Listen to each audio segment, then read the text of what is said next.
애매한 거 딱 정해드립니다. 아이하고 상호작용할 때 말을 많이 해야 될까요? 적게 해야 될까요? 많은 이제 육아서적들이 부모님들한테 아이와 많이 놀아주세요, 많이 상호작용을 해주세요, 말을 많이 해주세요, 이런 표현들을 쓰고 있어요. 여기서 이제 말을 많이 한다라는 표현이 다소 오해를 불러일으키는 것 같아요. 이것에 대해서는 제가 지난 영상에서도 한번 다룬 적이 있는데, 가끔 이제 아이하고 놀아주세요 하면 부모님이 놀이를 시작하자마자 엄청나게 많은 말들을 일방적으로 쏟아 놓으시는 경우가 있어요. 그래서 원래 이렇게 말을 많이 하시는 편이세요? 라고 물어보면 아이가 느리니까 육아서적 보니까 이제 자주 놀아주고 많이 말을 해라 라고 이제 써있기 때문에 억지로 자기도 하는 거다 라고 말씀을 많이 하세요. 근데 사실 부모님 입장에서는 또 이렇게 책만 보면은 오해를 불러 일으킬 수 있는 부분인 것 같아요. 이제 육아서적 혹은 언어치료 책에서 이제 말을 많이 해주세요 라고 표현한 것은 아이와 자주 놀아주세요, 상호작용 시간을 길게 가져주세요 라는 뜻이지 5분을 노는데 쉬지 않고 말하세요 라는 뜻은 아니에요. 그래서 대화의 양은 조금 천천히 짧게 말씀하시되 그렇게 상호작용하는 시간을 자주 가져주세요 라는 뜻으로 이해하시면 될 것 같아요. 그리고 아이에게 말할 때는 문장과 문장 사이는 적어도 5초 정도 쉬고 말씀을 하시면 좋아요. 사실 5초가 기다려 보시면 굉장히 길게 느껴지실 거예요. 집, 화장실, 놀이터. 어디 갈까?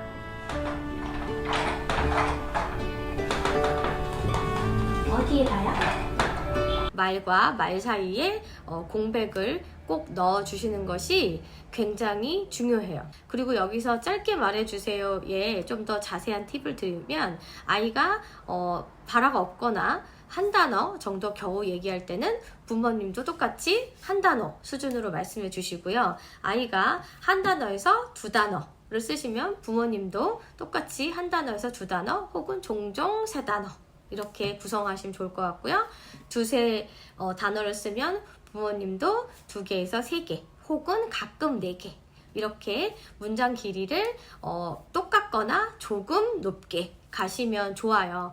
저는 이제 아이들이 또래 친구들과 노는 걸 좋아하는 이유가 나와 비슷한 키에 비슷한 연령에 비슷하게 생긴 그런 인간을 좋아하는 것도 있지만, 사실 언어 수준이 비슷한 것도 좀 어떤 이유가 되지 않을까라고 생각해요. 왜냐하면 아이들끼리도 언어 수준이 좀 다르면 처음에는 이렇게 흥미를 보이다가 다른 한 명이 이탈하는 경우가 꽤 있거든요. 그래서 저희는 이제 부모님이나 저희 같은 치료사는 어른이지만 이 언어 수준을 맞춰주는 것만으로도 아이가 편안하고 좀 더 재미있게 생각을 할 수 있는 것 같아요. 그래서 첫 번째 말을 많이 해라 라는 것에 애매한 부분 알려드렸습니다.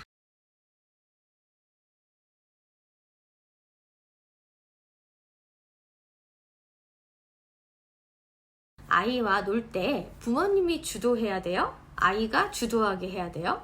만약 아이가 자기 주도는 잘하는데 타인과 놀기를 어려운 아이라면 이 아이는 자기 주도가 8, 부모님은 2 혹은 3 이렇게 섞는 것이 좋아요.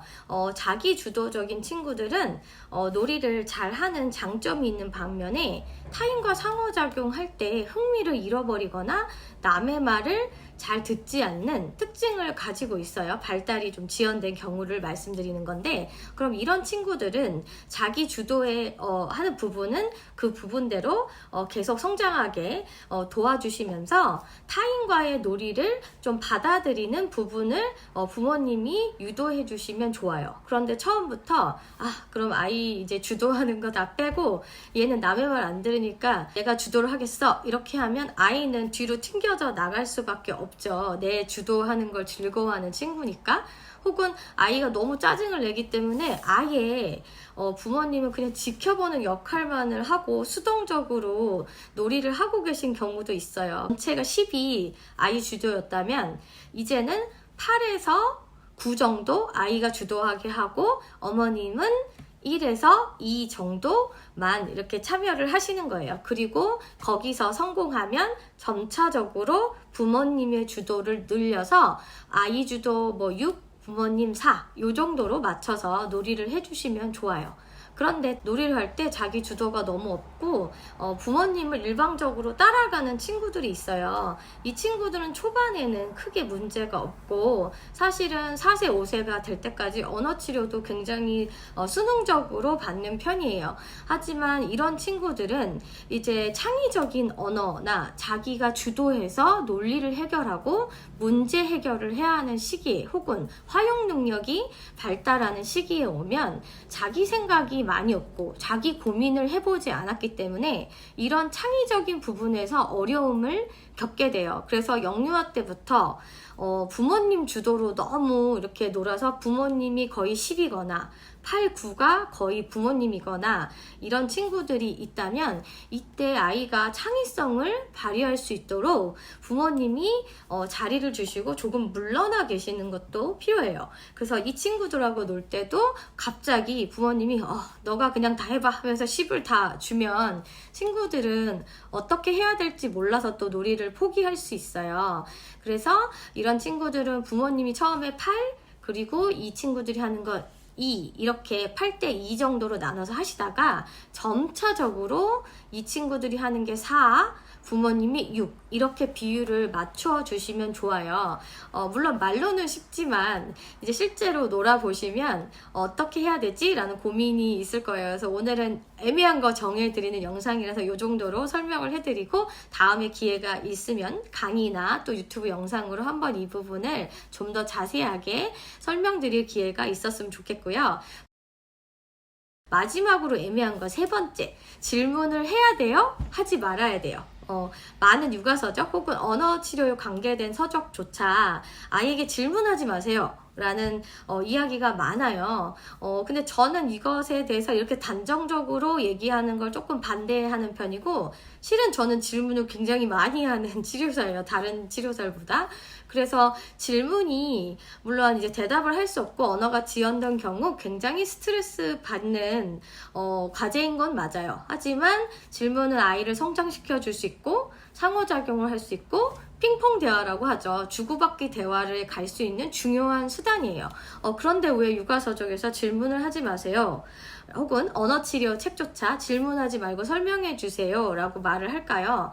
그것은 이제 부모님들이 어떤 질문을 하면 좋은지 혹은 질문을 하는데 너무 많이 해서 그렇지 않나라는 생각을 조금 해봐요. 혹은 제가 다른 영상에서 말한 것처럼 말이 늦으니까 질문을 많이 하시다 보니까 놀이 시작하자마자 질문하시는 거 이게 뭐야? 이게 뭐야? 이게 뭐야? 이렇게 하시면 안 된다고 제가 전에 한번 설명드렸거든요. 그래서 놀이의 시작은 여러 가지 기쁨을 나누는 거야 돼요. 그래서 적어도 놀이를 시작하고 1분 동안은 질문하지 마세요.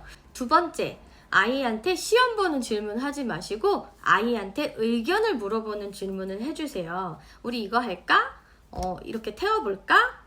이거 내려볼까? 이런 의견을 물어보는 질문을 하시면 아이가 몰라도 의견은 있잖아요. 그래서 의견을 물어보는 질문을 해주시면 좋고요.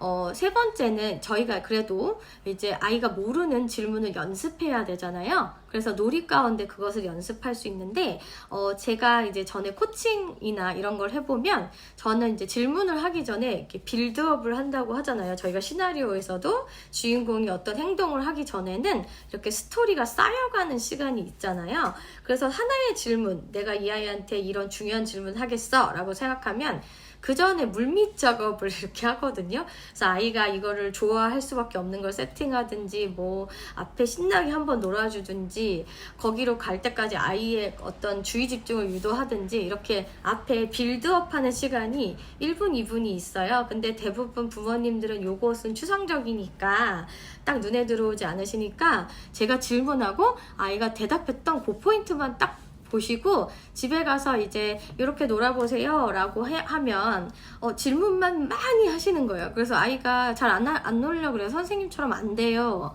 라고 하시는 경우가 있어요. 그래서 질문은 중요하고 하셔야 하고 학습을 위해서 혹은 언어 발달을 위해서 중요하지만 질문하기 전에 이 질문에 대답할 수 있게 여러 가지 아이를 즐겁게도 해주시고 보상도 주시고 혹은 질문을 한 후에 보상을 주시고 이렇게 아이가 주의 집중할 수 있고 주의를 끌어갈 수 있는 여러 가지 장치를 하신 후에 그 후에 질문을 하셨으면 좋겠고요. 특별히 이해 능력이 좋지 않아서 많은 질문에 대답할 수 없는 친구는 꼭 필요한 질문만 하세요. 아이가 만약에 누가 라는 질문을 모르면 그 질문에 집중해 주시고 어디 라는 질문을 모르면 그 질문만 집중해 주세요. 그래서 저도 치료를 할 때 이해 능력이나 질문을 싫어하는 친구들은 한 놀이에서 딱 5개 중요한 질문만 딱 정해서 하든지 점차로 늘리든지, 그리고 주고받기가 원활해진 친구는 사실 질문을 몇 개 하든지 상관이 없어요. 제가 질문하고 대답하고 또 자기 의견 얘기하고 질문하고 대답하고 이게 너무 자연스러워지잖아요. 그래서 오늘 애매한 걸 3가지 말씀드렸는데요. 이것들 잘 적용해 보셔서 언어 치료 하시는데 또 아이들 언어 발달 촉진해 주시는데 많은 도움 받으시길 바랍니다.